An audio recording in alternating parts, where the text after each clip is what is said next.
जो दिन रात मेहनत करके आईएएस आईपीएस बनना चाहता है उनका क्या होगा, ये सोचने की जरूरत है। यही कृषि विभाग में एकल पद के बहाने आरक्षण को खत्म कर दिया है भाजपा के लोगों ने।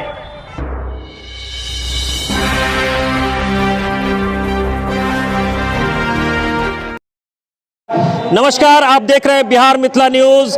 आज इस वक्त हम हैं पटना के राष्ट्रीय राजद कार्यालय में, जहां की एक दिवसीय धरना दिया जा रहा है आरक्षण के विरोध में। हमारे साथ बात करने के लिए मौजूद हैं केडी यादव जी। केडी यादव जी, क्या लग रहा है बिहार में इस बार क्या होगा?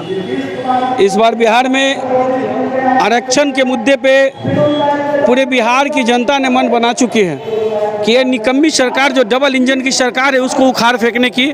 और आज हमारे राष्ट्रीय अध्यक्ष के दिशा निर्देश पे और हमारे युवा सम्राट माननीय श्री तेजस्वी यादव के दिशा निर्देश पे आज पूरे बिहार में आरक्षण विरोधी सरकार जो है उसके खिलाफ हम लोग धरना देने का काम कर रहे हैं। और इसी धरना के माध्यम से आज बिहार से जो आवाज़ गूंज रही है, जो आरक्षण के विरोध में ये लोग जो काम कर रहे हैं उसका जो आवाज़ गूंज रही है वो दिल्ली सरकार की कान फाड़ने के लिए बहुत ही ज़रूरी था। और आज बिहार के लोग आज जो आरक्षण के विरोध में जो धरना दे रहे हैं, जो प्रदर्शन कर रहे हैं, जो उनका समर्थन मिल रहा है, आज इससे पता चलता है कि आने वाले समय में वो लोग दोनों आदमी को समझ में आ जाएगा कि आरक्षण क्या चीज़ होती है।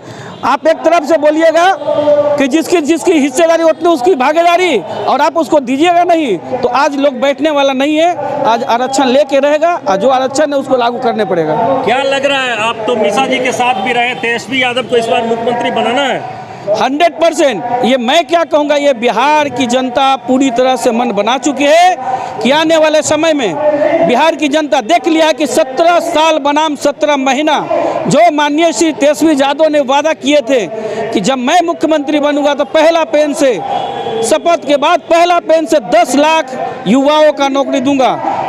किसी कारण बस बेईमानों कुछ कहते बेईमान लोग ने बेईमानी कर लिया, किसी कारण बस हमने सत्ता से चूक गया।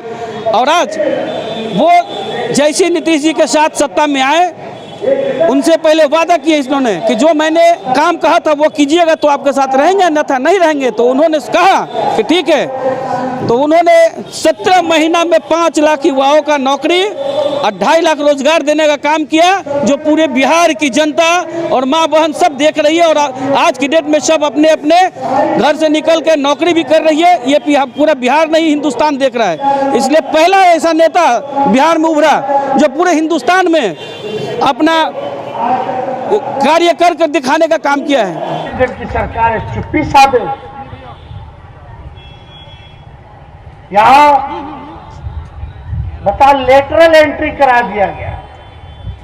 जो गरीब है, पिछड़े समाज के, अति पिछड़े समाज के, दलित समाज के, उनको तो भिखारियां बनाना चाहते हैं। लेकिन कोई लोग अगर मेहनत करके पढ़ ले, आईपीएस का तैयारी करा ले, आईएएस का तैयारी करा ले, तो उसको भी ये लोग नहीं घुसने देना चाहते। अभी 45 को पद निकाल दिया आईएएस आईपीएस का, बिना आरक्षण को लागू किए हुए, बिना परीक्षा को लिए हुए। उसको कहते हैं लेटरल। लेटरल करके लेटरल एंट्री के बहाने कोई परीक्षा नहीं होगा। ये आईएएस आईपीएस बनेगा तो यूपीएससी क्या करेगा? उसका परीक्षा है, नियम है, कुछ सिविल सर्विसेज के लिए तैयारी होती है। जो दिन रात मेहनत करके आईएएस आईपीएस बनना चाहता है उनका क्या होगा, ये सोचने की जरूरत है। यही कृषि विभाग में एकल पद के बहाने आरक्षण को खत्म कर दिया है भाजपा के लोगों ने। और दुख की बात है कि कृषि मंत्री अपने आप को ओबीसी कहते हैं भारत सरकार के। मोदी जी पिछड़ा कहते हैं और फिर बोलते हैं अभी इंटरव्यू में चुनाव में, जो देवराज चौधरी जी ने बोला कि हम तो इंसान है ये नहीं है, हम तो भगवान के रूप हैं।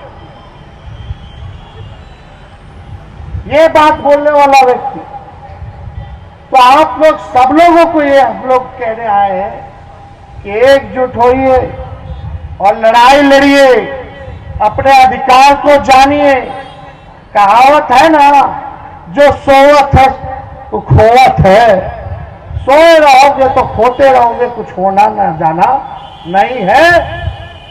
जो आज थोड़ा बहुत कई लोगों के कुर्बानियों के बाद, संघर्षों के बाद, हमारे समाजवादी नेताओं के संघर्षों के बाद, लालू जी के संघर्षों के बाद जो कुछ भी सम्मान मिला है, अवार्ड मिला है, लालू जी ने दिया है, वो भी लोग छीन लेगा।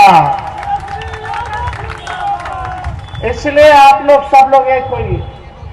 हम लोग किसी का बुरा नहीं चाहते, हम सबको साथ लेकर के चलना चाहते हैं, चाहे कोई जात के, कोई धर्म के हो।